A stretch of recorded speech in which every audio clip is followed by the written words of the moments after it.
Good morning. Welcome to another day of Bible prophecy. My name is Prophet C. Brazil. The title of this recording, I'm going to continue with God's promise to Abraham, part 4.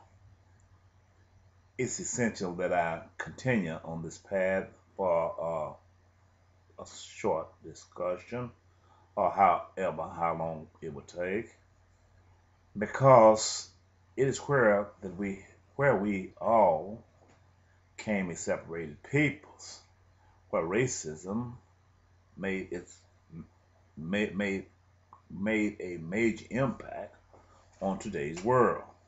That's where one of the birthplace of racism began. This is where the tree began to grow at its fullest. After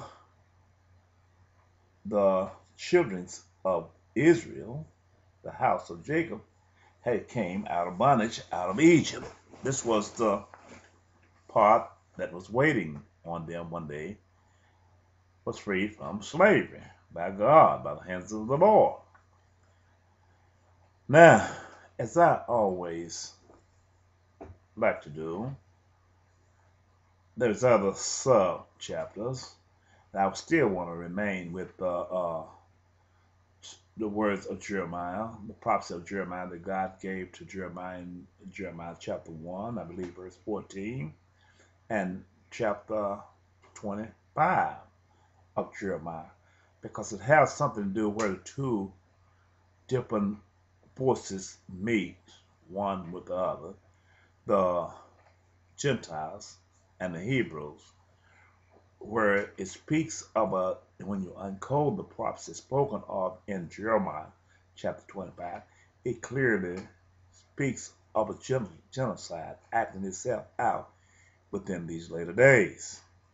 And the reason was because of the nature of the families of the Gentiles who seek to rule and to dominate the earth and world affairs. This is what they do. This is how they keep control.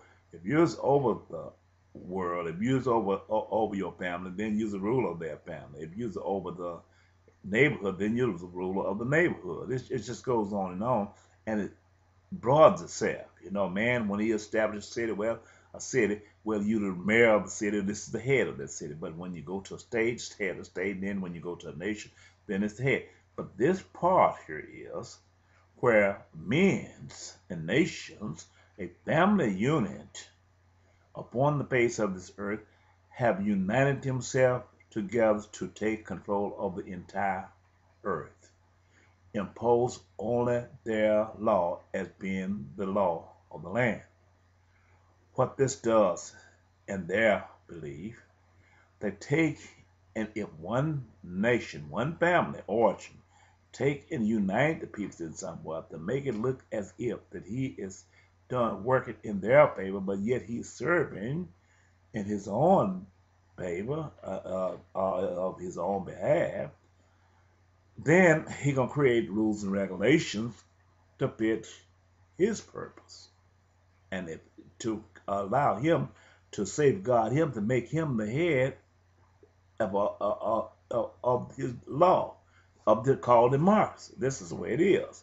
But it's not so with God. When God created the law that he gave to Moses, under the umbrella of the law that he gave to Moses, it was the law he first gave to his children, which was the 12 tribes of Israel, which came out of Abraham, Isaac, and Jacob. Well, this was to be the law of the land if we was to receive eternal peace. It was designed in somewhat where no man will dominate another man, and no nation will exclude any nation upon the face of the earth. Everybody would be treated equal and treated with respect and dignity. But not so in a world where the law of democracy becomes the law of the land. It is a great exploitation and exploit the weaker of the nation because by race, agenda, and religion. It says it don't, but it does.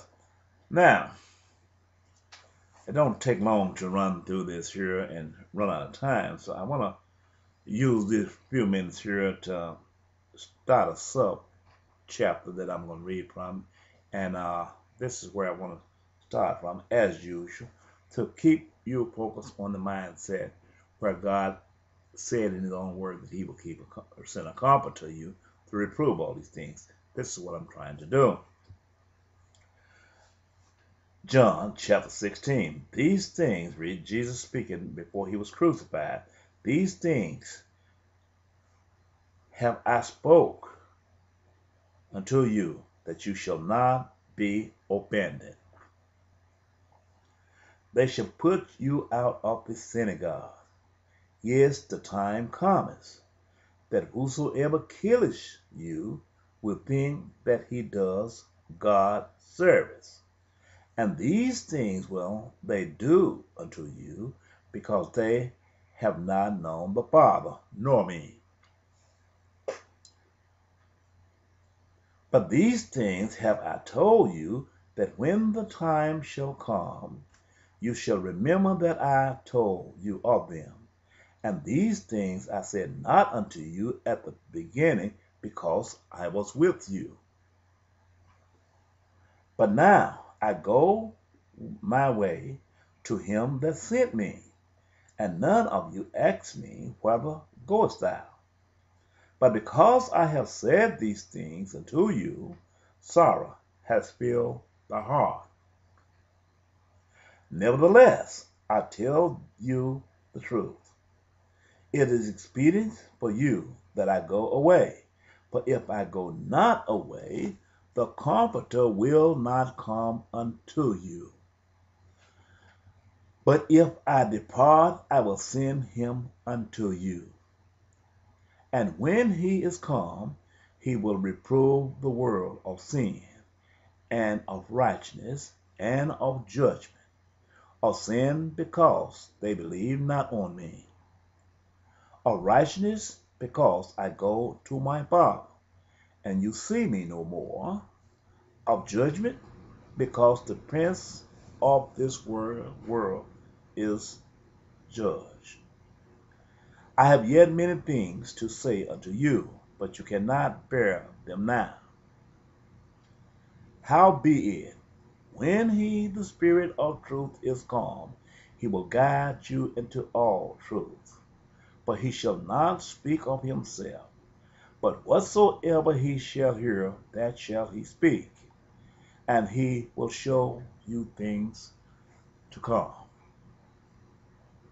He shall glorify me, but he shall receive of mine, and shall show it unto you.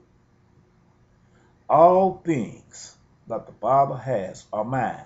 Therefore said I, that he shall take of mine, and shall show it unto you. A little while, and you shall not see me, and again a little while, and you shall see me, because I go to the Father.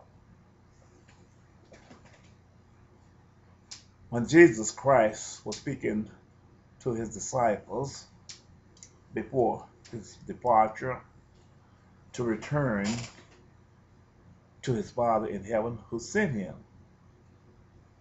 Jesus knew that there was something was recorded in Bible prophecy that had been hidden from the knowledge of man for so long, from the foundation of the earth and until that point, and extending until the time of his return back.